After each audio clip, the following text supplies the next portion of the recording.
ধন্যবাদ। গতকালকে হচ্ছে আপনাকে দেখলাম যে হচ্ছে ছাত্রদের শিল্পীদের সাথে আপনি আজকে আপনি আসলে আপনি কোন পক্ষে?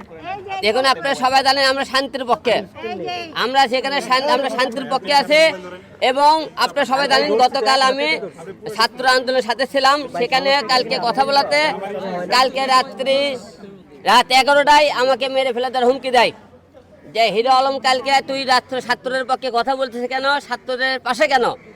কালকে রাত্রে 11টাতে কালকে আমাকে হুমকি দেয়, তারা মেরে ফেলে দেওয়ার হুমকি দেয়। আমার কল রেকর্ড আছে এবং সেই লোকের আমরা সব কিছু ঠিকানাও বের করেছি। এই হুকুমদাতা কি আমি জানি না, আমি আপনাকে কল রেকর্ড দেবো।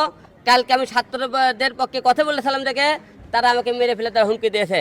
আপনারা সবাই জানেন এরকম অনেকেই, আপনি এর আগে আমি কথা বলেছিলাম, সত্যপথে আমাকে মেরে ফেলে দেওয়ার হুমকি দেওয়া হয়েছিল, কিন্তু মারতে পারেনি। আমার মতো এক হিরো আলম গেলে কি হবে? হাজার হাজার ছাত্রী কোনো ছাত্র বুকে